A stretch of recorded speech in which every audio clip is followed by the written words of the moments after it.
When you think about wolves, what do you picture? As we all know, the wolves in myths and fairy tales are usually depicted as the bad guys, mean, crafty, and out to kill. It was also present in our childhood stories how a big bad wolf dressed up as a grandmother to kidnap the Red Riding Hood. From then, we have imagined wolves to be clever, brutal, and aggressive. However, this story will change our stereotypical view of these creatures. Perhaps not all wolves can be considered evil villains in the story. This wholesome story is about how a little girl forgot her tracks and got lost in the woods, where she meets a pregnant wolf who guided her safely to her house. The story about a little girl raised by a pregnant wolf starts with a beautiful father and daughter relationship. Wandering off in the woods is exciting and beautiful until you lose your tracks and become lost. This is when it gets scary and extremely dangerous. Renee Walters was 5 years old when she got lost in the woods alone. It was mainly because she had a curious and adventurous personality from a very young age. She was aware of the consequences of being lost in the woods, but since she was daring and adventurous, she cared less about the consequences she might face. Her interest in nature and wildlife developed from her father, Jeffrey, who was a wildlife enthusiast and a passionate lover of nature. Jeffrey loved sharing his interests with his daughter and enjoyed educating her about wildlife.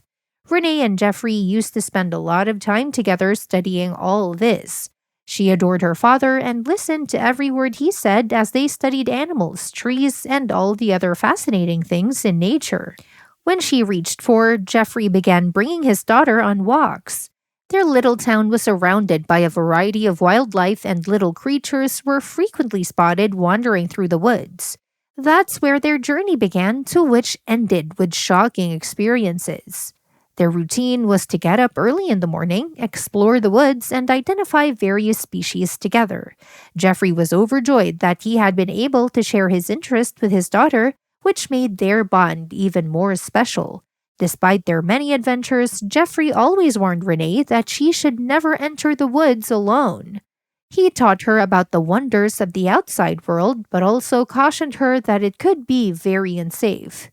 Going into the woods is not something ordinary, and there are certain rules that you must follow to steer clear of any mishaps. For a year and a half, he also taught her not to disturb the wildlife or stray too far from the main path to be safe. However, one day something terrible happened after Renee decided to break the most important rule taught by her father. Jeffrey had left his daughter at home with her mother while he was out of town for days. The 5-year-old got bored spending her weekends being home all day and missed the quality time she used to spend with her father exploring the woods.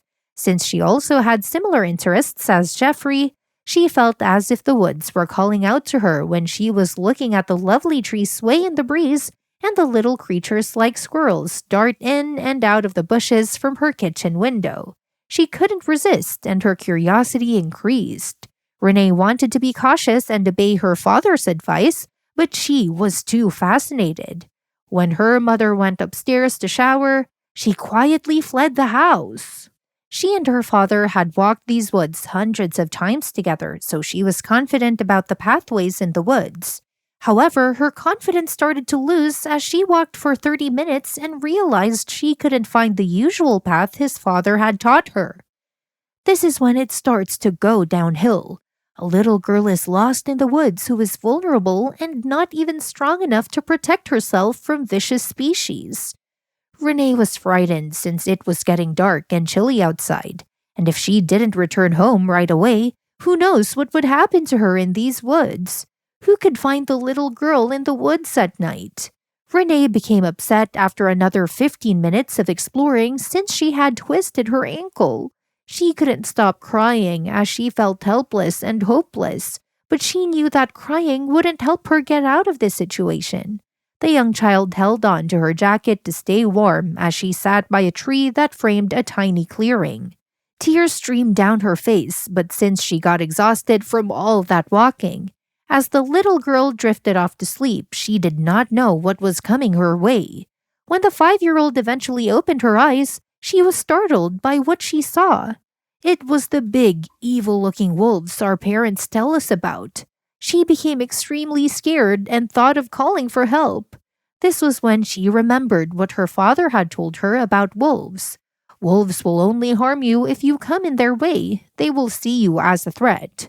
However, if you mind your own business, they will not harm you. As the wolf continued to observe her, it turned around and began to walk away. The little girl felt relieved, but then she saw the wolf turning back and looking at her. She thought it was trying to signal her to follow along. The little girl pulled herself together and started following the wolf using her good ankle. After a bit of walking, Renee noticed that she was approaching the edge of the woods. She ran quickly when she found the pathway her father used. The young girl was overjoyed that she was finally home, but she knew she couldn't have made it without the help of the wolf she had met. Renee wanted to thank the wolf for guiding her, but it was too late, and all she could remember was the unique missing ear and little of how the wolf looked. Now who would have thought there would also be a second encounter between the wolf and the little girl? They seemed to have a special connection. Probably the wolf never felt threatened by the little girl, which is why it helped her. Renee informed her parents about the unreal experience she had with a wolf who did not cause her any harm. In fact, helped her reach home. Her parents found it hard to believe, therefore they assumed that the little girl had created an imaginary friend for herself and did not take it seriously. By the time she was 11 years old, she was a bright and beautiful little girl. Renee and her father continued exploring and enjoying the wildlife. Renee's father, Jeffrey, took her on a short adventure when he was working on a small project and wanted to retrieve some extremely valuable plants from the woods. Since the father and the daughter shared a special bond of similar interest, Renee joined her father for his private project. This is when something extraordinary happens again in Renee's life. The father and daughter went into the woods as they frequently did. As usual, Renee wanted to run ahead and discover things independently. Usually, she didn't stray too far, but on this occasion, a tiny squirrel attracted her eye as it ran through the woods. As she was following the tiny squirrel, she lost the track again and got lost in the woods as she did before. The girl desperately called for her father but couldn't hear him or see him. She started retracing her steps in the hopes of finding him. She did not know that she would experience a déjà vu as she suddenly heard a terrifying loud growl. And as she looked, a wolf was standing a few feet away. It was like she was the same little 5-year-old girl all over again. And from her experience of being in a similar situation, Renee kept her calm because she knew that this wolf wasn't really interested in her and that if she did nothing, she could be lucky enough to escape. Renee's heart started to race as she saw a wolf approaching her. She had anticipated it to lose interest and turn away. However, when she noticed that it wasn't just any wolf, from the brilliant intelligent eyes to the absent left ear, she immediately recognized this as her old friend who had previously saved her life and whom she wanted to thank before. The wolf approached her, nuzzled her, and softly caressed her, which shows that her wolf friend did not forget her. Renee had never before witnessed a wolf being so friendly and compassionate. She said, "Hello, my friend," to the wolf, noticed her expanded belly, and understood she was pregnant. Renee also noticed that she was severely hurt. Her hind leg had a huge wound. To help the wolf, she started to retrace her steps and call out for help. Her father heard her voice and raced to her. He initially tried to take Renee and run when he first noticed the wolf. Renee, however, intervened and stopped him. But when he saw the wolf's wound, Jeffrey thought his daughter was being naive for assuming that this was the same imaginary wolf that she had talked about all those years. Thoughts of running instantly left his mind. He may have been afraid, but as an animal lover, he couldn't let the wolf endure this much pain while she was pregnant. Luckily, he always brought first aid supplies into the woods as a safety measure. He approached to assist her despite his fear, but the wolf was calmly watching him with sparkling eyes. Jeffrey carefully sanitized and wrapped the wound. Before they left the woods, Jeffrey stared at his daughter as she held the wild animal in her arms. He couldn't stop talking about the amazing experience when they arrived home. After their wholesome experience, 2 months later, they heard a howl in the backyard and found the wolf with her 4 little pups. Jeffrey and Renee help the wolf, leading to her becoming a mother and realizing that she would not have made it to motherhood if they had not helped her. This story is something unusual and extraordinary. Wolves are not always how it is mentioned in fairy tales, but in real life, they can be kind, gentle, and helpful as well. In response to the story, what part did you find most interesting? Please let us know what you think.